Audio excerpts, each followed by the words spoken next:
안녕하십니까. 일본지 부동산TV 오동훈입니다. 광주 아파트 최근에 매매값은 떨어지는데 전세값은 왜 올라가는 걸까요? 결론부터 말씀드리자면 신축 아파트 입주 시엔 입주기간 내 잔금을 마무리해야 되는 집주인 입장에서 서둘러 전세를 채우려고 하니 저렴한 금액으로 전세를 채워놓지만 2년이 지나게 되면 주변 시세에 맞춰 전세를 내놓게 되니 전세 금액은 껑충 올라가게 됩니다. 새집에 적용해버린 임차인이 매매를 하려고 하겠지만 매매 금액이 너무 높아 엄두가 안 나니 다소 높은 전세 금액이라도 계약하게 되는 거죠. 따라서 신축 아파트 매매 거래량은 다소 줄어들게 되니 평균 매매가는 떨어지게 되는 것이고, 매매를 포기하고 전세를 선택하는 분 입장에서는 전세금이 올랐더라도 매매보다는 저렴할 테니까 우선 전세를 선택하게 됩니다. 따라서 거래되는 전세 금액으로 인해서 평균 전세가는 올라가게 됩니다. 구축 아파트의 경우에는 가격 상승폭이 예년만 못하고 현재까지 오름폭도 있었으니 집주인 입장에서는 기어코 매매하고 싶어합니다. 따라서 매매 가격은 내려갈 거고 결국 평균 매매가를 떨어뜨리는 상황이죠. 구축 아파트 집주인이 매매가 어려워서 어쩔 수 없이 전세를 내놓게 되면 전세는 상당히 높은 금액으로 내놓게 되니 역시나 평균 전세가는 올라가게 됩니다. 2022년 입주한 A급 브랜드 단지가 2년이 지나고 나니 이런 현상이 더욱 두드러지게 되는 거죠. 이렇게 되면 올라간 전세가로 인해서 매매가도 올라가게 되겠죠.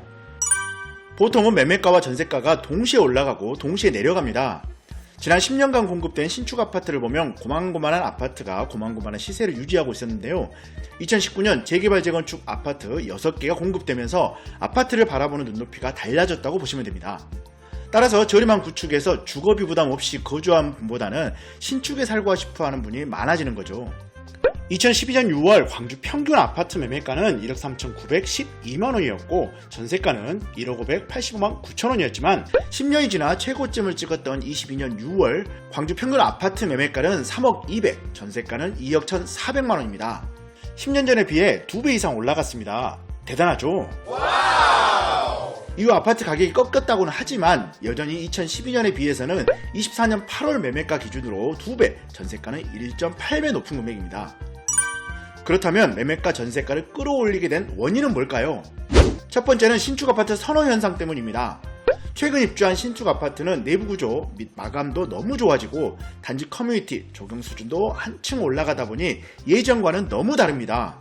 피트니스, 골프 연습장, 스크린 골프, 체육관, 수영장, 사우나 시설부터 도서관, 독서실, 키즈 카페, 스카이 라운지, 영화관, 게스트하우스까지, 그리고 식사가 가능한 식당까지 웬만한 건 모두 단지에서 해결 가능하니 요즘 들어 신축 아파트를 선호하게 된다는 건 자연스러운 현상이죠.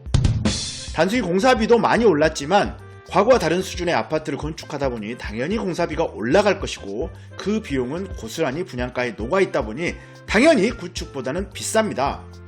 지난 10년간 아파트 분양가 변화를 보면 2014년 확장비를 포함한 평균 분양가는 평당 794만원이었지만 매년 조금씩 올라가 2024년에는 2,049만원으로 약 250% 정도 상승하게 되었습니다. 비싸더라도 신축으로 갈아타고 싶은 마음은 막을 수가 없으니 당연히 평균 아파트 값은 올라가겠죠. 두 번째, 전세값 상승 때문입니다. 대규모 신축 아파트가 입주할 무렵에는 입주기간 내 잔금 처리 때문에 다소 저렴하게 전세가 쏟아지지만 2년이 지나면 상황은 바뀐다고 말씀드렸잖아요. 신축 아파트 생활에 적응해버린 임차인은 더 이상 구축으로 이사갈 마음이 없어지게 되니 전세값이 오르더라도 모여드는 건 어쩔 도리가 없겠죠.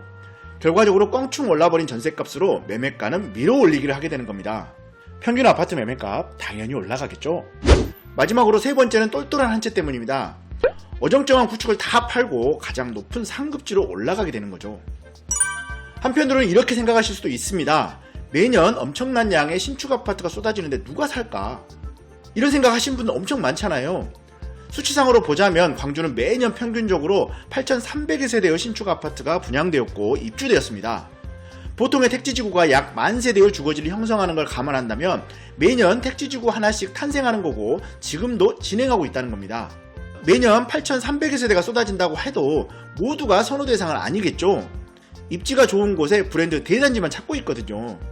2022년 입주한 인기단지인 중흥동 제1풍경채, 계림 아이파크, SK뷰, 화정동 더샵, 센트럴파크의 전세값을 보면 쉽게 알 수 있습니다.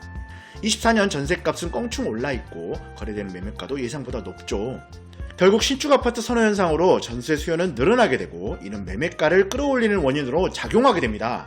반면 구축 아파트는 싸게라도 팔고 싶어 하니 높은 가격에 전세만 나오는 거죠. 이제 평균 매매가는 내려가고 평균 전세가는 올라가는 상황 이해가시죠? 오늘 영상의 포인트는 내가 원하는 신축 아파트가 입주된 전세로 저렴하겠지만 2년이 지나면 매매가도 전세가도 모두 올라가게 된다는 겁니다. 당분간 신축 아파트 입주가 이어지는 상황이라서 저렴한 신축 전세는 어느 정도 나올 겁니다.